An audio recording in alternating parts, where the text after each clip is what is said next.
Hi, good afternoon, everyone. All right.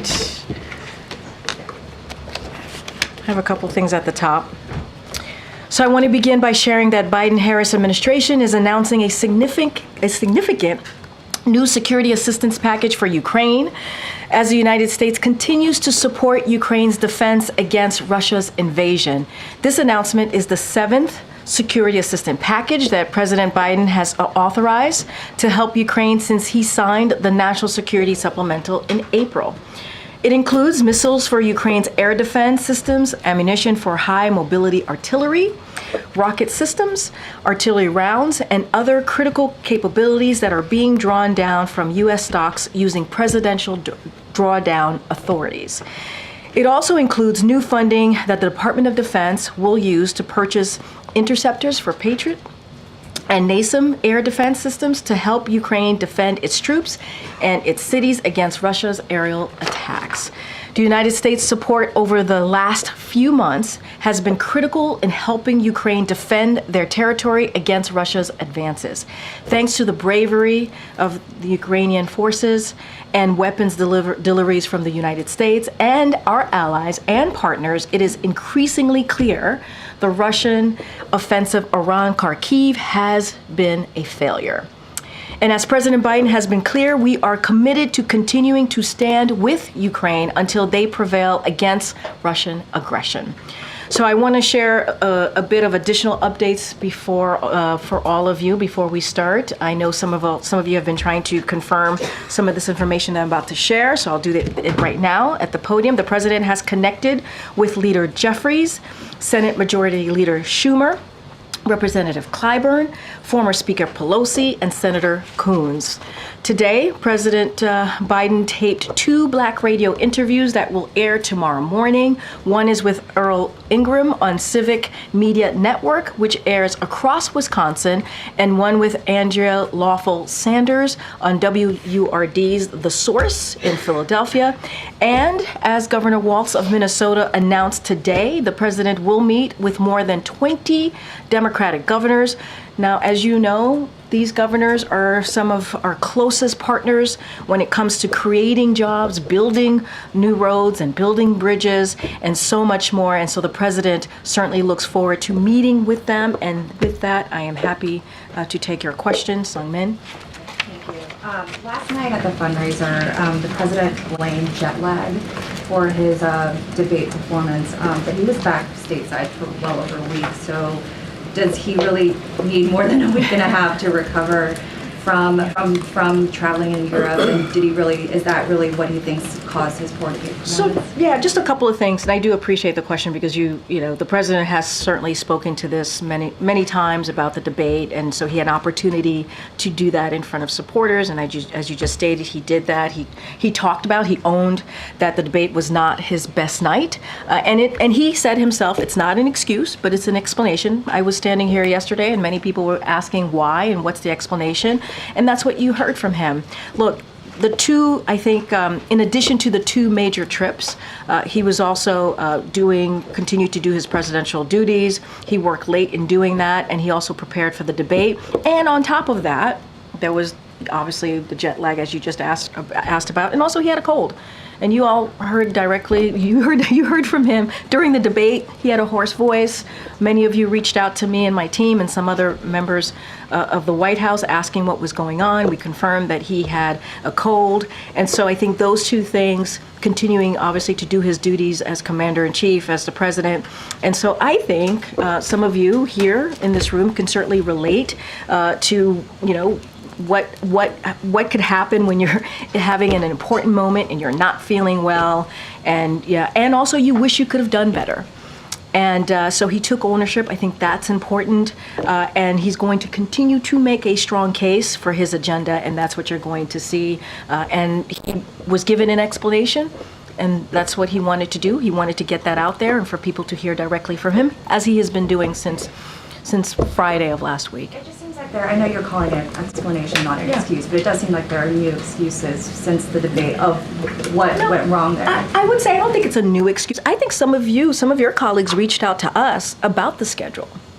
Some of your colleagues asked if the schedule was too strenuous or was it because of the jet lag, and so we are laying out and explaining exactly what happened. You heard from the president, you've heard from me, and it was indeed a schedule where the president traveled 6 time zones forward to G7 in Italy, 9 time zones back to LA, and 3 time zones forward again to DC. That's something that one of the print pooler on that day laid out for all of you and those who read the pool notes, and on top of that, he did have a cold. So it is an explanation. I don't think it is an addition. I don't think it's. We certainly don't want to explain this away. But you all asked me for an explanation yesterday. The president gave that directly yesterday to his supporters. He wanted to make sure, knowing that all of you would get that information as he's speaking to his supporters last night. Sure. You mentioned all the calls that he has made in your topper. Why wasn't he doing that on Friday? And why wasn't he doing this sort of damage control? Why was he waiting to do that until middle of this week? I mean, look, I was asked a similar question by one of your colleagues yesterday. And look, the president obviously right after the debate, he visited 4 states in 2.5 days, gave a couple of remarks. He met with supporters, whether at the Waffle House or in Atlanta at a watch party, or in North Carolina where there were hundreds of supporters there in Raleigh. And so he was busy dealing with his schedule, and also speaking directly and engaging with his supporters, and then spend time with his family. I think what's important is that he has done this outreach. He's having these conversations. It is important to him to do so. And the folks that I laid out that he spoke to some of them have been his colleagues. Some of them have been elected officials that he's known for some time. Obviously, Leader Jeffries is a new relationship that he has, someone that he obviously respects, and so it is. I think it's important to note that they were strong conversations. That's something that the president told me and my team directly moments ago. He was walking around and we happened to see the president, and he said they were strong conversation. And by the way, he looks great. The vice president's great, and they are ready to continue working on behalf of the American people. Okay, so. Thank you, Corinne. Hi. Is President Biden considering stepping down? Absolutely not. And you heard, I believe, directly from the campaign as well. Given the groundswell of concern from fellow Democrats, from donors, from supporters, doesn't he owe it to the American public to reflect on whether he should step down? I mean, look, it very much into Sung Min's question and my answer to her question, where he had an opportunity to talk to supporters. He's done it a couple times at this point and laid out what happened on that night. Talked about how he understands, and it was not his best night. He understands that it is fair for people to ask that question. But we cannot forget his record and what he's been able to do. We cannot forget how he has been able to deliver for the American people for almost 4 years. That matters too. And he has the most historic record administration, the most in modern politics, and that should matter. And he wants to continue to do that work. And a lot of what's on his agenda is very much popular with majority of the American people, whether it's continuing to build a strong economic policies. He's done that. Creating new jobs, he's done that. 15 million jobs. He wants to work on that and continue to do that. And so he wants to continue to deliver, expanding healthcare. All of these things he believes is important. Majority of Americans believe it's important. And his record, he wants to make sure that people do not forget about the record that he's been able to lay on behalf of the American people. Is there anything, Corinne, that would change his mind? Look, I cannot lay out something that would change the president's mind. He has been very clear, and he's going to continue to build on the unprecedented record that he's been able to lay out for the American people. That's his focus right now. Thank you. Gotcha. Thank you, Corinne. What does the president do outside the hours of 10 a.m. and 4 p.m.? Well, you heard him speak to supporters yesterday outside of 4 p.m. You saw the president land in North Carolina in the middle of the night at 2 o'clock. What was he doing? He was greeting supporters, hundreds of supporters that showed up to cheer him on after the debate. You saw him speaking at 9 o'clock or at night in New York in front of supporters. So he's been pretty much out there after the hours of 4 p.m. and before 10 a.m. for sure. And so that has been something he has consistently done over the past couple of days for sure, for certain. Have an afternoon nap every day. Let me be very clear about this. This is a president that wakes up every morning and puts the American people first. That's what he does. He does that every single day. That is his focus. I am not going to speak to sources out there, unnamed sources out there. That's not what I'm going to speak to. I'm going to speak to what I know, what this president does, and how he is committed to the work of the president, of the commander-in-chief. And his record clearly lays that out and speaks to it. And that's what he's going to continue to do.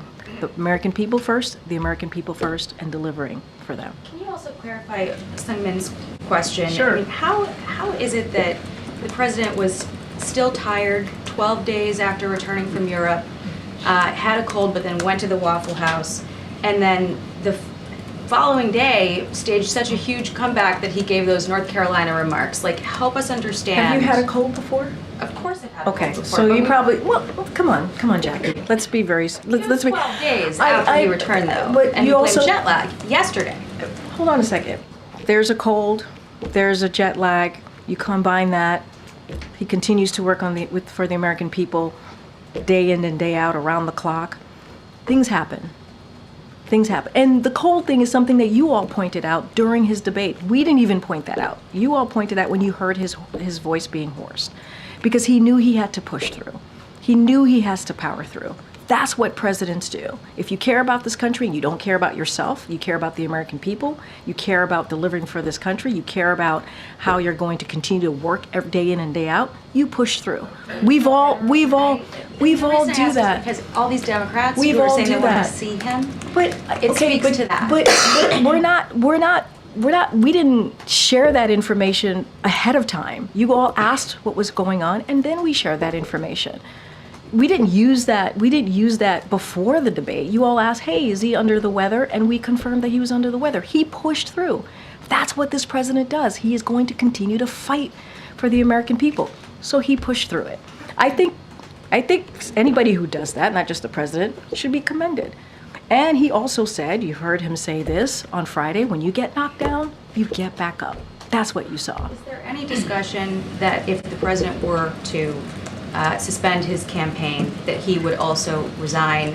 Are there any discussions about absolutely the vice not. president assuming his duties? Absolutely not. Go ahead, Kellyanne. Does the president have a duty to review data, like polling information that's coming in, donor information, the fears and concerns or anxieties expressed by Democrats? Does he have a duty to review what's happening now? When you say a duty, can you say more about the You're duty saying that piece? he's absolutely running. Yeah. Well, he's saying that, and I'm sharing with you his view. And we would invite the president to come here and tell us Noted. that directly. Noted, Kellyanne. But If he's awake. that's inappropriate. As you heard from your colleague, the president of the WHCA, that's inappropriate. Thank you, Kelly. My question is, information is coming in, an assessment is happening within the party. Does he have a duty to review that? Has he closed the door on reviewing the data? So I'm going to be really mindful, because obviously you're asking me about campaign numbers and data that's coming in. And look, what I will note is that this is a president that looks at everything, takes in all the information. It's important to him to do so. I don't want to get into hypotheticals here. That's not what I'm here to do.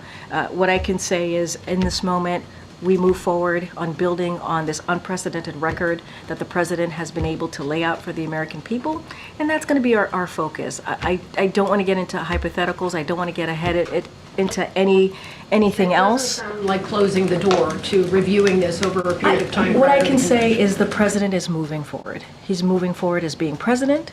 He's moving forward with his campaign, as his campaign has been very, very clear about that. That's what I can speak to, and that's what I can say, and that is the president's focus. The president's focus is how does he continue to do that work, and anything else that we're hearing or that's being reported is absolutely false. Is the president telling people he's evaluating the Absolutely race? false. That is absolutely false. I saw that reporting. We were not given enough time to get back to that reporting, just a couple of minutes, and we asked the president. The president responded directly when asked about this question because we said that we would, and the president said it is absolutely false. That's coming directly from him. What steps would the president be taking, or would you as a team plan to try to prevent another episode in public that would be deemed worrisome? I would not call it an episode. I would call it we had a bad night, right? It was not his best night. He had a cold, he was jet lagged. You heard directly from the president about this. And when we get knocked down, when he gets knocked down, he gets right back up. And that's what I would focus on. The president continuing to be very steady and continuing to work for the American people. But just to follow up on Kelly's question, do you think the president feels like these coming days are very critical for him as you laid out all these events that he's going to be doing? Yeah. Are these events very important for him to show to the American people that he still has the ability to be the nominee? I would say that this moment is critical, regardless of the debate or not. We are living in an important moment right now. Everything is at stake. And I got to be mindful because this is all connected to what's happening in November. And I think any leader would say they always have to prove to themselves to their constituents, right? It is a day in and day out work. And yes, the president's going to have engagement. He's going to be out there speaking to the American people. Obviously, we mentioned Wisconsin. He's going to do an interview in Wisconsin as well. We talked about Pennsylvania. But the president was also out last week. Atlanta, North Carolina, New York, where he saw supporters. This is a president that has been consistently out there talking directly to the American people. He understands, as you all asked me about the economy and what people are feeling, he understands that they have to hear directly from him, and he has to continue to do that so that he can lay out his agenda. He can lay out what he wants to continue to do. It's always going to be part of the calculation, right? To continue to prove to the American people that he can continue to do the work and deliver on behalf of the American people. And Jeff had the staff meeting Yeah. today. Can you just give us a rundown of really what he tried to get Yeah. across? And is there a morale issue in the White House right now? It's a fair question, and I do have a couple of things I want to say. As you just said, the Chief of Staff, Jeff Zients, did have an all-staff call. He wanted to gather the team across the building and acknowledge what the president said himself, right? That the last few days have been challenging. We've been very, very clear in acknowledging that. But we have had an extraordinary record to be proud of, and we know we have more work to do. The president says that all the time. He conveyed the importance of executing on our mission. He talked about the importance of coming together as a team and also having each other's backs. And so, look, he also said, which I think was really important, and I think every staff wants to hear, that the Chief of Staff door is open and is open to hearing directly from them any questions or any concerns. And, I think that's what you do as a leader. Okay. Thanks, Karine. If there are so many questions right now about whether President Biden can do this job, why are we not seeing the president out there every single day in an unscripted way without teleprompters? Well, you're going to see him today, certainly, and I know you're asking about the teleprompter. You're going to see him tomorrow, right? 4th of July. He'll have an opportunity to welcome active duty military and their families, and certainly their loved ones here on the South Lawn, as he does every year. And I think that's going to be important. He'll be able to engage with them and thank them directly. And you'll see him in Wisconsin, and you'll continue to see him, obviously, in the upcoming weeks. Look, it is not unusual for a president to use a teleprompter. It isn't. It is not unusual. That is something that presidents have done in the past. I think what we also have to remember, and I'll keep saying this because I think it's important to not forget, that he has the strongest economic recovery in modern history. He has led a historic midterm win when everybody was talking about a red wave, and he's been able to defy that and deliver by being a leader, right? Obviously doing the midterms as a Democratic leader. And he's going to continue to work to get lower costs. And I think that matters. I think his record certainly matters. And you are going to see him, continue to see him, having interviews. He's going to do ABC, as you know, with George Stephanopoulos, one of your colleagues. That's not scripted. And he has done more than 40 interviews that have not been scripted. Interviews do not have a script this year alone. So you'll see him out there engaging with the American people, and I think that's important. But again, we're now almost a week after the debate. Why doesn't the president just come here right now and answer for himself at this briefing room all of the questions that we have? Well, you asked me a couple things. You asked when is he going to be unscripted? He has been. When he went to visit a diner in a couple of days ago at the Waffle House, when he met with some of the supporters in Atlanta, North Carolina, where hundreds of supporters showed up. He certainly had an opportunity to engage. On Friday, he's going to be taking some questions from one of your colleagues. I think that's going to be important, and we're going to continue to engage with all of you. We're going to certainly looking forward to doing that. He'll have a press conference next week at NATO press conference, a big boy press conference, as Justin from Bloomberg stated yesterday. And so we'll do that, and he's looking forward to it. And Korean President Biden has always promised to tell the American people the truth. So can you be straight with us and the American people? Is the president clear-eyed about what it takes to stay in the race and what it would take for him to drop out? The president is clear-eyed, and he is staying in the race. I don't have anything else beyond that. He's staying in the race. That is what the president is promised to do. That is what he wants to continue to work on, the successes that he's had. His record is unprecedented record, and that is what the president is focused on, continuing to deliver for the American people. And he looks forward to doing that. Go ahead. The NATO summit is coming up next week. Yes, ma'am. Is the president frustrated that this debate over the presidential election could cast a shadow over your goals for the NATO summit?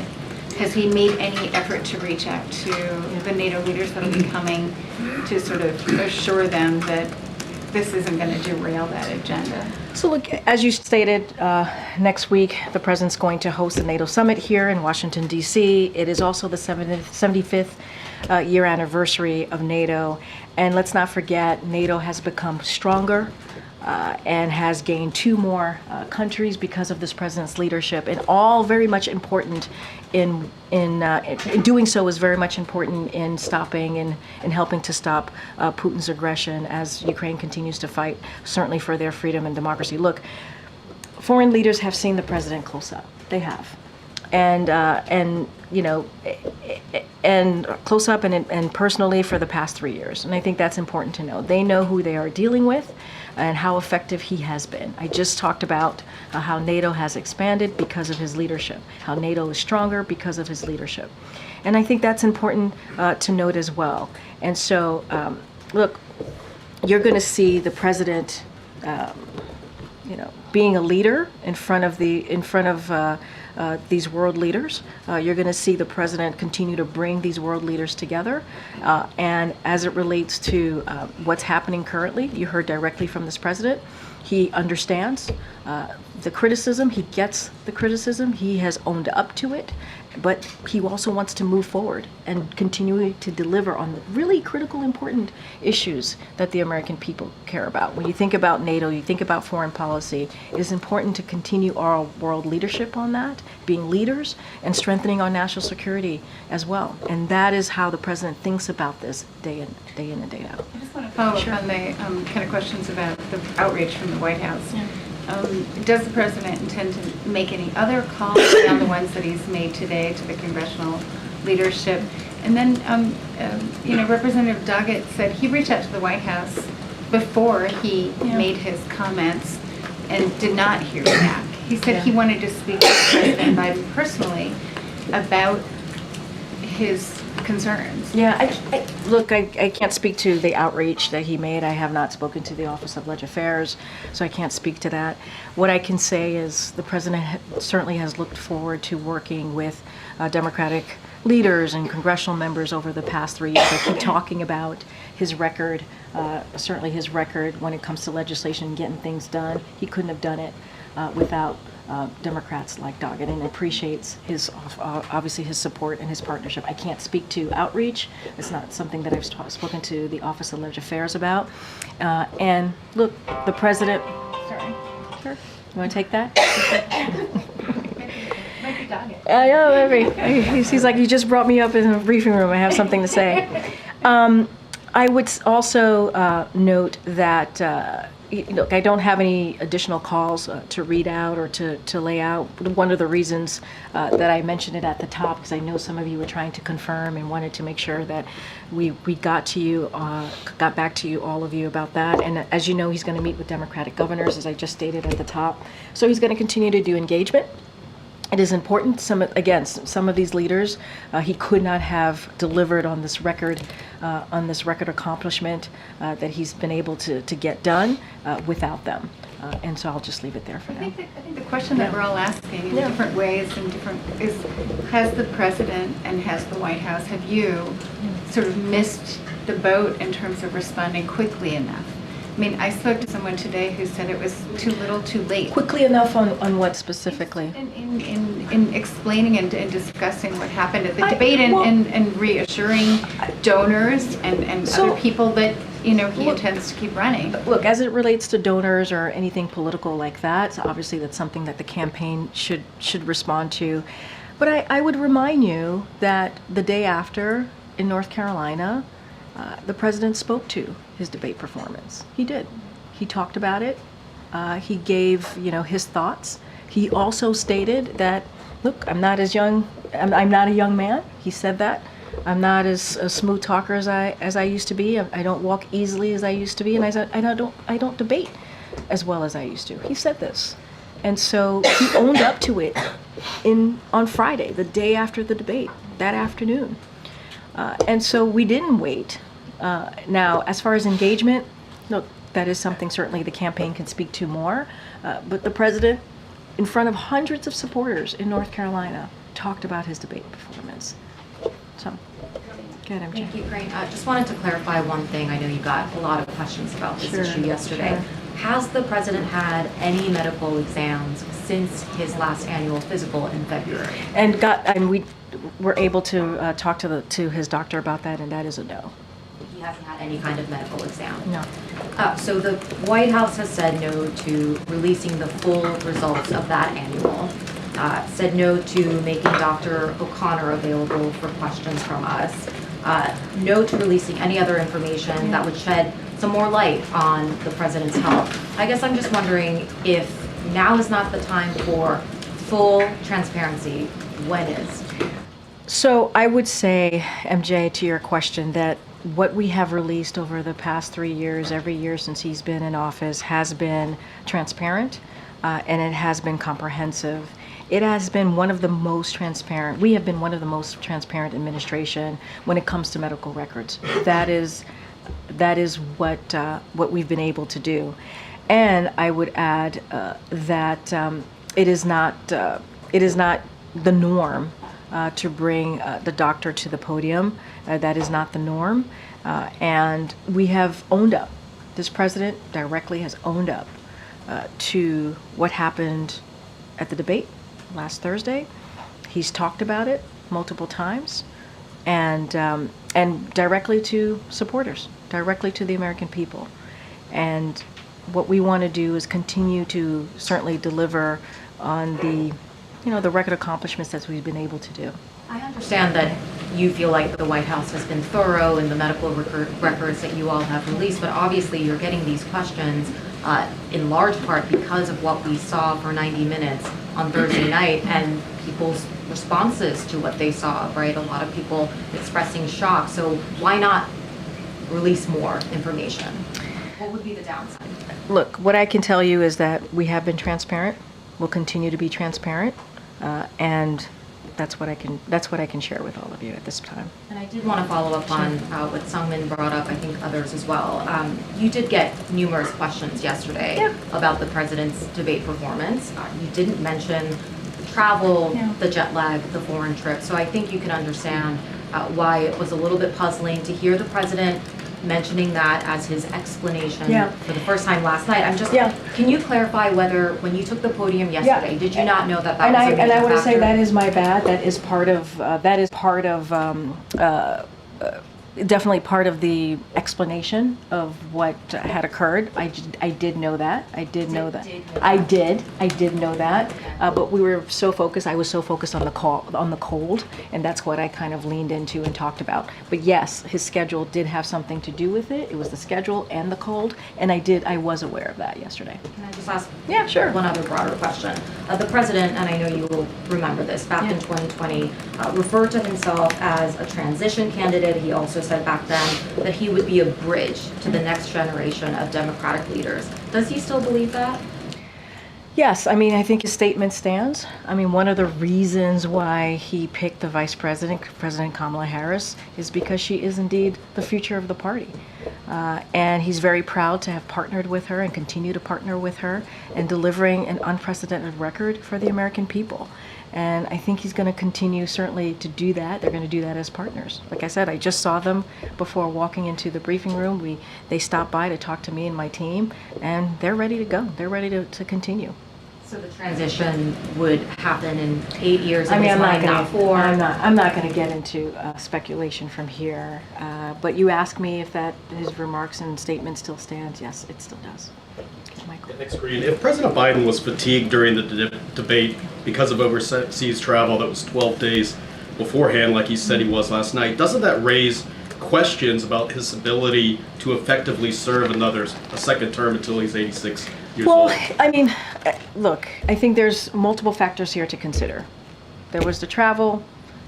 The travel led to a cold. And I think that matters as well. And I think we've all been there. We've all been there. It is not unusual. And what the president did is he pushed through. He did. He pushed forward and he pushed through. And that's what you saw him do. And look, you heard me say this yesterday, and you heard directly from the president say this multiple times. When you get knocked down, you get back up. Joe Biden is someone who has faced, tragedies, and he's taking them on. And when he does that, he gets right back up. And that's how we see that day. That's how we see that night. And what was his message to congressional leaders today? I mean, is he trying to instill confidence in them that he can run effectively for his reelection bid? Was that the purpose of the So call? look, I'm not going to get into certainly private conversations. He had, he shared with me those conversations were strong, and I think that's important to note. I'm not going to go into details, but the president's going to, continue to have those direct conversations with leaders, with supporters, and he believes that's important to do. Were they united with him in the call? They continue to be united, and some of them have spoken to this. They've been very clear, have gone on television, spoken to some of you in your reporting, and said that very clearly. Thank you. Thanks, Corinne. Can you share any details on President Biden's and Vice President Harris's lunch today? Do you know if they discussed Vice President Harris potentially taking over? Do you know if that came up today? I mean, I just stated that the president is not dropping out. That's something that the campaign has shared. So I'm just repeating what the campaign has shared. They regularly have lunch. And I'm not going to get into private conversation. And I would also say that the vice president spoke to CBS just yesterday, and you could see what she said herself, and I think that's important to note as well. I just want to also ask, you mentioned that President Biden got the cold because of traveling. Yeah. So this cold is directly tied to him traveling, or is it just he got the cold regularly? What I can tell you is he traveled, then he got a cold. That's what happened. Get Michael. You mentioned a few times that the president's proud of his record. He wants to continue his work and building on that record. Yeah. I'm trying to understand how that's relevant to an assessment, self-reflection by him on whether or not he's physically capable of continuing? I think it is an assessment. I think the fact that he's able to work across the aisle, get really big bipartisan legislation done, he's been able to get us out of the pandemic, able to get the economy back on its feet. I think that shows leadership. And I think that's important, right? He is making these decisions on behalf of the American people. And he's able to do that because of his experience, because of his wisdom. And I think that's all connected as well. We can't forget that. Building on, Alicia Kelly Kent's question on self-reflection by the president, you've mentioned as well that he understands the stakes in the election, and if the data is showing that he may be leading the party toward, electoral disaster, is there not going to be reflection? Look, right now, I got to be really mindful. You're asking about a campaign. You're asking about data that's connected to the campaign. I want to be really mindful here. And it's also hypothetical. And so I also want to be really mindful here. What I can say is right now, and where the president is, he is continuing to fight for the American people, continue to build an economy that works for all, continue to create good paying jobs, expand healthcare. That is the president's focus. That is the president's focus. Anything else related to the campaign, I would refer you to the campaign to speak to that directly as it relates to data. That is not something that I can't be a pundit from here. Go ahead, sir. Good, sir. Yeah. Thanks, Karine. I have two questions on Bolivia. First, former President of Bolivia, Evo Morales, and also Argentine President Javier Milei have accused President Luis Arce of staging a self-coup last week. Does the administration believe on any evidence if this was the case? So, look, I want to be really mindful here. We have seen the false allegations of U.S. involvement in the events of Bolivia on June 26. I know that's something that has come up a couple times. And so want to make sure that it is clear that the U.S. had no involvement in that. Look, we certainly strongly condemn the deployment of Army units in Bolivia and any attempt to subvert a constitutional order. And we are going to continue, and I said this last week, we're going to continue, or the week before, stand by democracy and the people of Bolivia. And that is where we're going to continue to stand. Can I have another one? Sure. With the U.S. government and the Venezuelan government resuming negotiations today, I wanted to get, if you can give us like a clearer picture of what it entails and how far the U.S. government is willing to go. So two questions on that. Would the U.S. government be willing to alleviate sanctions? And is there any plan for Maduro to step down from power without fear of continued legal prosecution? So to your question about the dialogue that's happening, we certainly welcome that. And in good faith, right? The dialogue in good faith. So we welcome that. We're clear-eyed that democratic change will not be easy and requires serious commitment. So we remain committed to supporting the will of the people of Venezuela and a path toward democratic governance via competitive and also inclusive elections. Any specific details about that, I don't have any to share about the diplomatic engagement, but we certainly welcome it in good faith, and that's what we want to see. Good. So much, Karine. I just also want to follow up on the remarks the president made yesterday at the fundraiser. He said that he didn't listen to his staff. So what kind of advice did he get? Because it gives the impression that his staff is asking him to, slow down or maybe cancel some trips or have a lighter schedule. Look, I didn't get into the president specifically about what he meant by that, so I want to be really mindful. I don't want to get into that. But I think what the president was trying to say is that he had a schedule that was rigorous, the travel that he had to do, crossing multiple, obviously, going from Italy all the way to the West Coast. And I think as you know, that could have a toll on anyone, whether you're 20 or 80. That could have a toll on you. And so I think that's what he was alluding to, speaking to. I don't want to go beyond that because I haven't spoken to him on the other component of when he was speaking about his staff. But as it relates to certainly the travel, it was rigorous. He had a rigorous travel. We talk about it sometimes. I think I've mentioned this to some of your colleagues, that he has especially when he travels abroad, it's a pretty rigorous travel. We get tired looking at him doing his meetings and traveling. And so I think that's what he was speaking to. And I don't think it has a toll on, regardless of what age you are, it has a toll on you, that type of travel. Thank you. There's no question that international travel can be rigorous. I think the confusion is that he's still suffering from the effects of that nearly 2 weeks later. So can you articulate a little bit about, like, do you guys usually have accommodations for him after he does a trip, that he's going to have jet lag for that long a period of time? So can you, when you say 2 weeks later, what do you mean? Well, the debate, he arrives back in the United States 12 or 13 days before the debate. So his explanation for a poor debate performance is jet lag. So what I want to say is it's the jet lag and also the cold, right? It is the two things and that occurred. And you all heard it in his voice when he did the debate, right? And it is not even something that we shared ahead of time. You heard it in his voice and we confirmed it. And I think that's important to note as well. Like, it is the jet lag and the cold. But I want to be really clear here.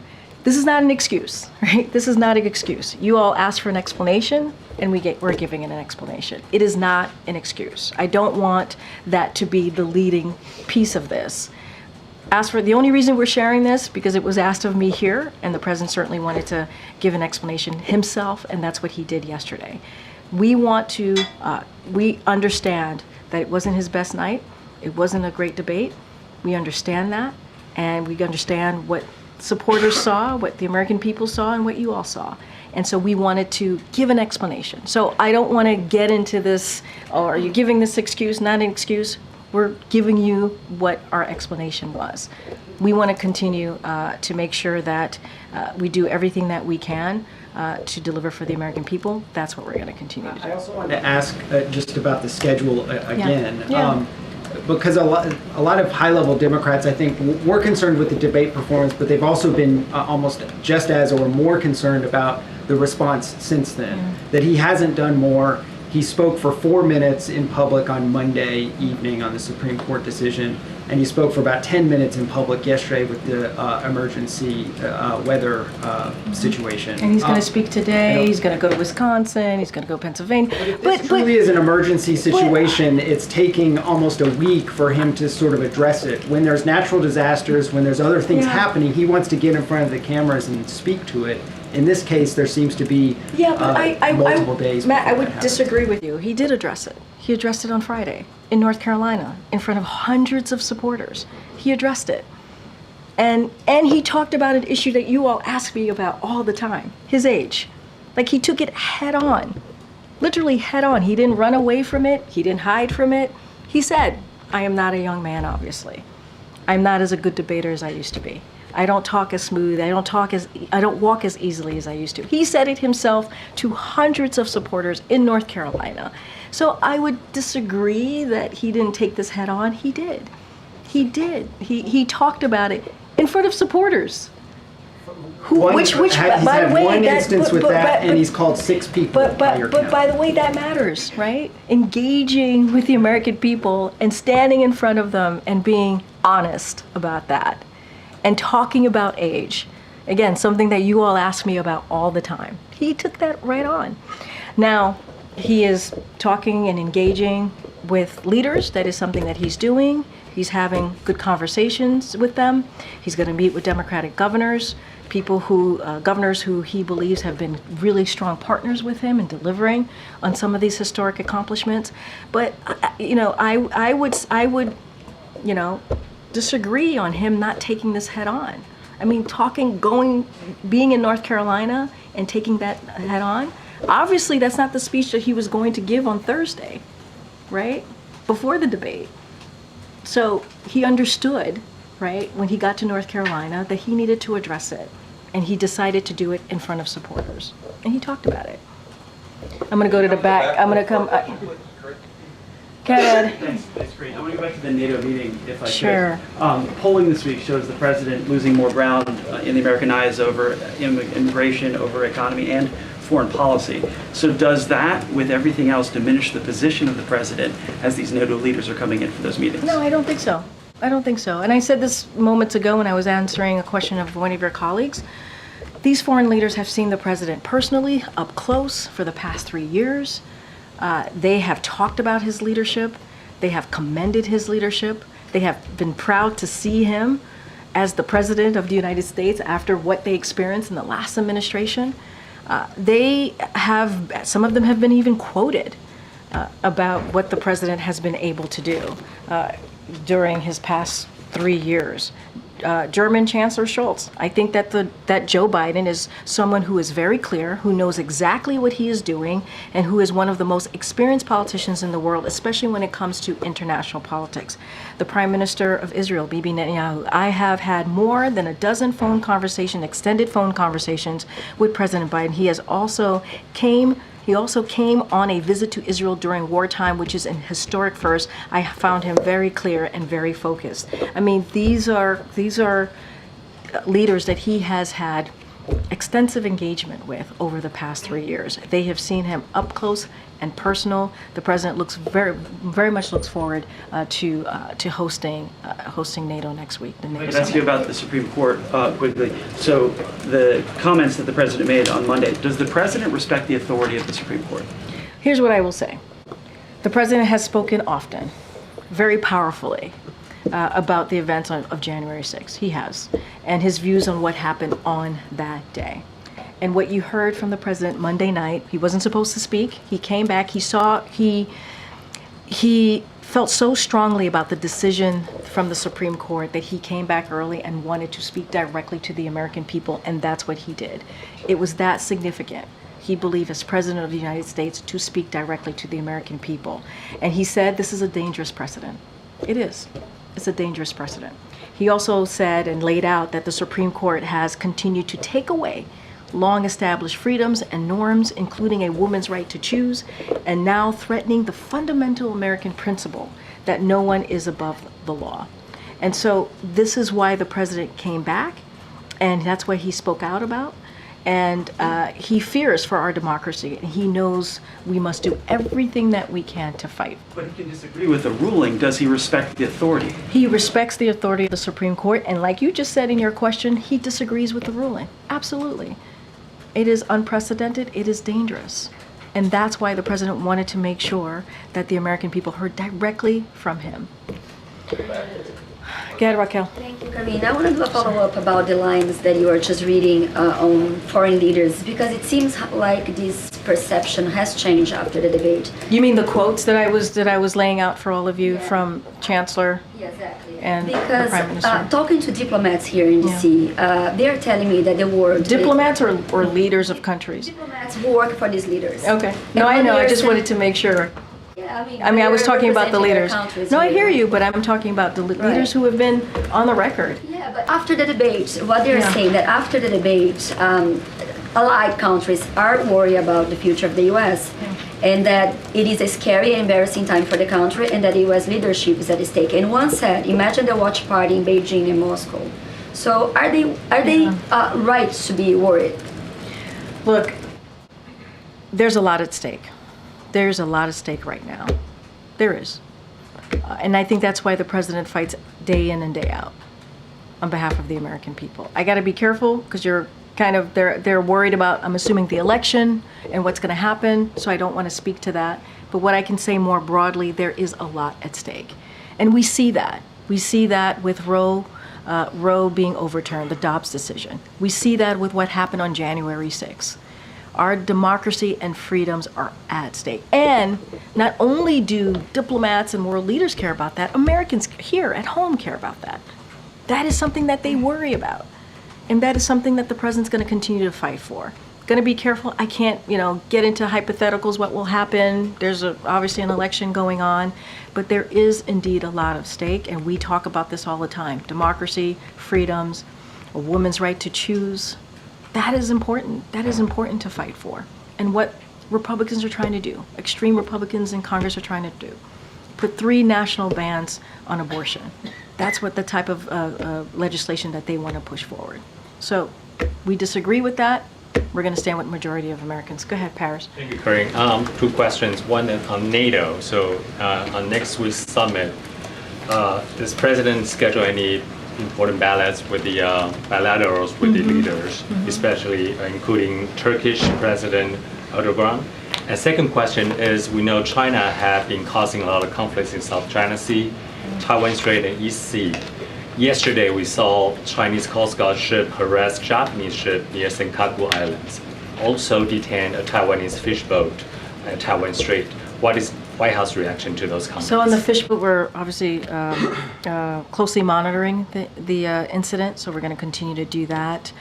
And as for any bilateral meetings, I don't have anything to read out to you at this time.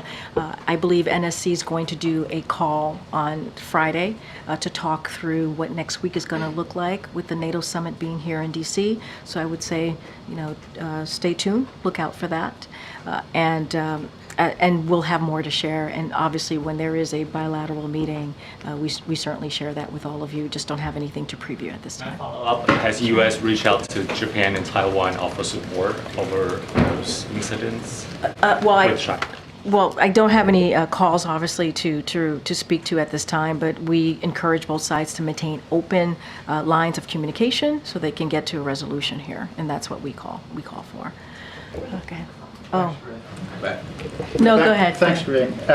I just wanted to get to your answer to Raquel a few moments ago. You talked about there being a lot at stake, which I think I'm trying to be mindful. But also trying to phrase the question in a way that you can answer. I appreciate that. Thank you. But I think millions and millions of Americans would agree with that assessment that there's a lot at stake. Yeah, and I agree. That's what I said. It's not just diplomats, but it's also Americans here. Right, and the president and you and others in the administration have acknowledged he didn't have a good night at the debate. Yeah. Is within his reaction to his own performance, does he think he let people down? Look, this is certainly a president that I will say, and if you know Joe Biden, you know him as a senator and as vice president, he's very sensitive to how people feel, right? And he's very aware of that. I think he has that IQ that is certainly incredibly important as a president, to be able to feel people's pains, feel people's concern, and be able to listen to them directly. And you see that. You see him do that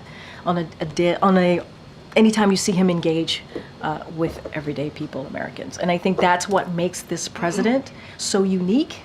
And I think also because he's dealt with so much tragedy and knows what that feels like. I have not asked him specifically that question, but he understands the concerns. He understands what people saw. And that's why he's spoken to it multiple times. And he's spoken about his age, for example, multiple times, not just this past Friday. And he gets it. He gets it. We get it. And so what we're going to do is continue to look forward, continue to work on behalf of the American people. And there is a record here. There is a record here that we can speak to. There is a record here that matters to majority of Americans. We were able to turn some things around, whether it's the pandemic, the economy, expanding healthcare. All of those things matter to the American people. And so that's going to be certainly our focus. But, the president gets it, guys. He does. He gets what people saw and how people felt. I can't. I really can't. I gotta continue taking questions from the back, and I'm already being pulled. Go ahead, Phil. I'm already being pulled. Thank you. I wanted to ask you about some of the things the president said last week. Last week? Yes. Okay. Obviously, 13 U.S. service members died at Abbey Gate during the Afghanistan withdrawal. And then this year, 3 U.S. service members died in a drone attack in Jordan. And yet the president said, quote, he's the only president this century, this decade, that doesn't have any troops dying anywhere in the world like he did, end quote.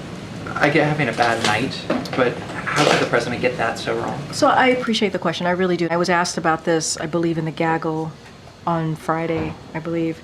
And I said this, and I'll just reiterate this now, and again, I appreciate the opportunity. Look, the president cares deeply about our service members. He does. And their families, their immense sacrifices that they've made to take on and he takes on his responsibility as a commander-in-chief, and that is something that certainly he will continue to do. I mentioned moments ago that tomorrow on July 4th, he's going to have active military members here and their families to thank them personally. And obviously their families make sacrifices as well. And as you know, he attended the dignified transfer of the 13, as you just mentioned, brave service members who lost their lives in Afghanistan on August 26 in 2021, and as well as the 3 who lost their lives in Jordan earlier this year. I was there with the president, and you can see how much how important he understood it was for him to be there for that moment, to be there for the families. And so just want to be really clear about that, because he has so much gratitude. And we know that as a country, we can never repay them for their courage. But to your question, the president was making a comparison between how many service members have died under his leadership versus in previous years. That's what the comparison that he was making, and he was doing that because he cares so deeply about them and their families, and wants to keep troops safe. And that's what he certainly wants to continue to do. Let's not forget that for some time he carried a card in his pocket about how many service members were wounded and killed in Iraq and in Afghanistan. That's how much it was a reminder to him, the times that we live in.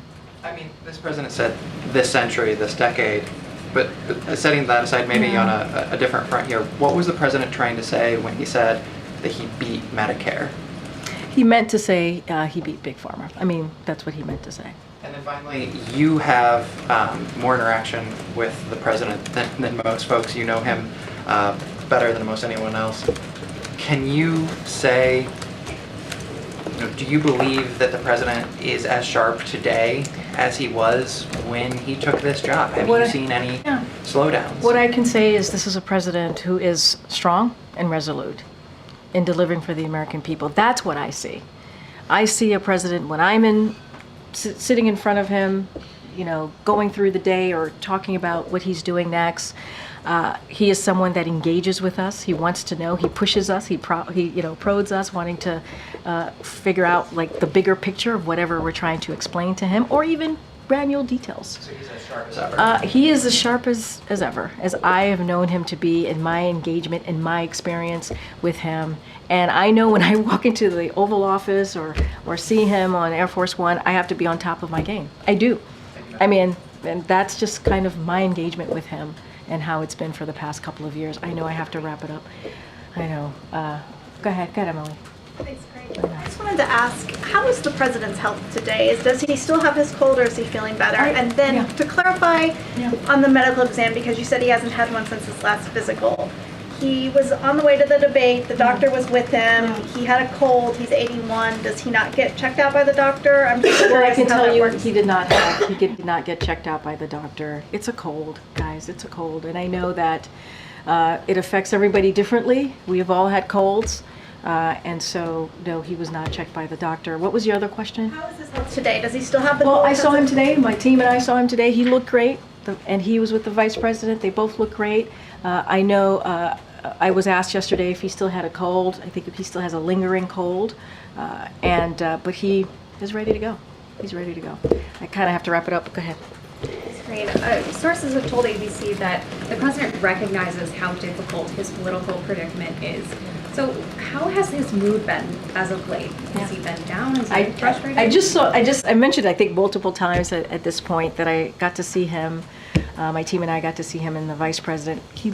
He's great. He's like in a great mood, ready to get things going. He's going to do the Medal of Honor later today. He's going to meet with Democratic governors, and that's kind of what you want to see, right, from your leader. Frustrations with you all What I can say is that he wants to move forward. That's what he wants to do. He wants to move forward. Acknowledge, right? Acknowledge what happened. Be very clear-eyed about it, and very forthcoming and honest about what you all saw. But he also knows that he's the president of the United States. He has to continue to work and deliver on behalf of the American people. That's what he has to continue to do. And that's how he's going to move forward. All right, everybody. Thanks, everyone. Kareem, Thanks. I just got some news that Hamas has given the proposal that the Hamas Is that just mediators? Just happened. I can't, Okay. I don't have All right. anything for you. It just Okay. happened. Thank you. But certainly, reach out to us and we'll get you an answer. Thank you. Thank you, guys. I can always